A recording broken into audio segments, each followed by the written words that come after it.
খুব একটা ছোট্ট একটা ফুলের ডাল এখানে আমি লাগাইছিলাম। তো ফুল গাছটা মানে ছোট্ট 1 বিঘা হইতো না, একটা ডাল বাইঙ্গা লাইছিল বানরে, তো আমি এটা এখানে লাগাই রাখছিলাম। মানে কোনো যত্ন করছি না, কিছু না, এমনি লাগাই রাখছি। দেখো গাছটা ওখানে একটু একটু করে কত বড় হয়েছে, ফুল দেওয়া শুরু করে দিছে। মানে বুঝলাম কিটা জানো, যে ফুল গাছটায় তুমি বেশি যত্ন কইরা মানে গোবর সার টার দিয়ে লাগাইবা, এটা কোনোদিন হইতো না। আর অযত্নে একটা যে কোনো জিনিস অযত্নে রেখা তো জিনিসটা ভালো হয়, সুন্দর হয়। এই ফুল গাছটার থেকে আমি এটা বুঝলাম। তো যে কোনো জিনিসের প্রতি বেশি আদর যত্ন মায়া মমতা কইরা রাখাটা ঠিক না, তইলে জিনিসটা কোনোদিন ভালো হইতো না। তো বন্ধুরা, গুড মর্নিং সবাই, জানি ভালো আছো শীতের সকালে। আর শীতের সকালের মধ্যে কালকে রাত্রেবেলা তোমাদের সঙ্গে দাদা ভাইয়ের সঙ্গে একটু ঝামেলা হয়েছিল। আর এদিকে শ্বশুরের সাথেও শাশুড়ির ঝামেলা হয়েছিল, কীর্তনে যাওয়ান লই আসিলাম। তো ঘুমের থেকে উঠছি পরে আমার জামাই দিল আমারে গুড়া মাছের না, আর শ্বশুরে দিল আইনা মারে মূলা। তো মূলা আইনা দিয়া কইছে যে আজকে মূলা দিয়ে আসিলাম, মা মূলা শাক করতো। আর মা চিন্তা করতেছে যে মূলা ডাগা তো এটা ভালো না, এটা দিয়ে কেমনে শাক করুম। তো তোমার বাবা খাইতো কইছে তখন করলে লাগবো। তো এদিকে আমরা কিতা করুম, দুই বেচারি বউ। তো এদিকে বাবার আবদার পূরণ করানোর লিগে মা লইয়া বইছে মূলা, আর আমি এখন জামাইয়ের আবদার পূরণ করানোর লিগে আমি লইয়া বইছি কিন্তু গুড়া মাছ। ভাবতে পারতাছো?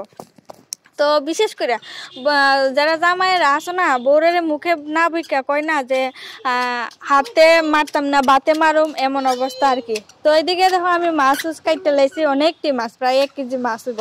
তো মাছ আমি কাটতে এদিকে ছেড়ে লাইছি, সাইডে এদিকের মধ্যে একটু আমি নুন দিয়া লাইছি, কারণ একটু মানে নুন দিয়েছিল যদি মাছটি ধোয়া হয় না নি, তো মাছটি কিন্তু খুব পরিষ্কার হয়, মানে ময়লা টয়লা যা আছে সব ওইটা জায়গা।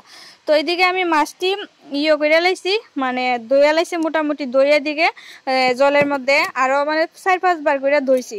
তো যখন মানে 3 বার মাথাত আমি তোমার সঙ্গে শেয়ার করতেছি। তো মাছ এদিকে আমার ধোয়া ধুই শেষ, মাছ ধুয়ে এসে আমি এখানে আয়া পড়ছি ঘরে। আয়া এসে কয়েকটা কাঁচা লঙ্কা কাটছি। তো গুঁড়া মাছ কাঁচা লঙ্কা আর ধনিয়া পাতা ছাড়া তো অসম্ভব। আর ধনিয়া পাতার যে দাম গো, 300 টাকা কেজি করে ধনিয়া পাতা কমলপুরে। তো যাই হোক, খাইলে তো আনতে হইব। আর এদিকে দেখো আমি একটু গ্রাইন্ডারের মধ্যে একটু পেঁয়াজ পেস্ট করে লাইছি, কারণ আমি বেশিরভাগ পেঁয়াজ দিই তরকারির মধ্যে, তো পেঁয়াজ আমার খুব ভালো লাগে। তো আর গ্রেভিটাও একটু বাড়ি বাড়ি হয়। তো আমি দিকে রান্না করতে করতে হঠাৎ বাবু ওদিকে দেখো আইছে আর আনছে আঁশ। তো এর আগের একটা ভিডিওতে তোমরা আমি দেখাইছি যে বাবু হাঁস আনছে, আমার কাছে পুকুরে ছাড়তাম, তো আমি পুকুরে ছাড়ছি। তো এটা হইলো আরেকটা পার্ট। তো যখন বাবু এটা আনছিল আইন নাইটিরিয়া কিতা করছে, খাসা দিয়ে ঘুরে রেখে খাওয়ান দিছে, কইছে যে এটি বিকালবেলা ছাড়বো।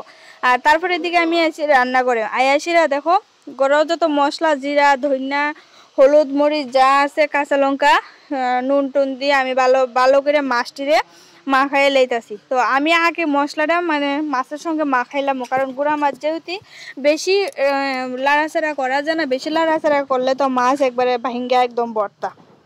যার কারণে আমি আগেই মশলাটা দেখো ভালোভাবে আমি মানে মাখাই লইতাছি।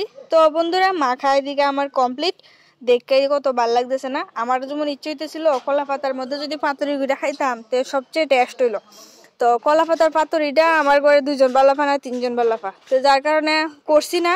কারণ দুই রকম করলে মানে ভাল লাগে না, সবাই একটা জিনিস খাওয়া এটাই ভালো।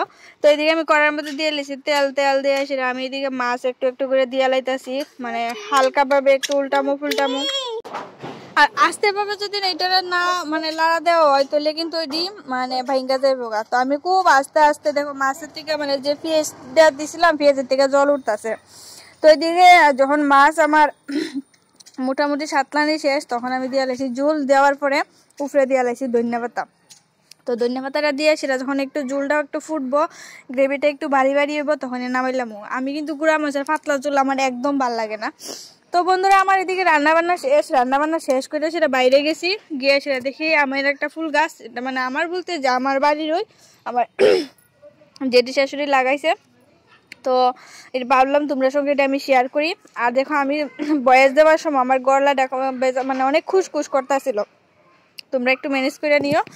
তো বাবু এদিকে হাঁসেরই ওদিকে তো গুঁড়া দিয়ে আইছে, আবার গেছে গিয়ে সেটা আরো 2টা আনছে, অন্য সেটা তোমার এদিকে মার কাছে দিছে, কইতেছে দেখো আরো 2টা আনছি, সেম কেমন লাগে কও।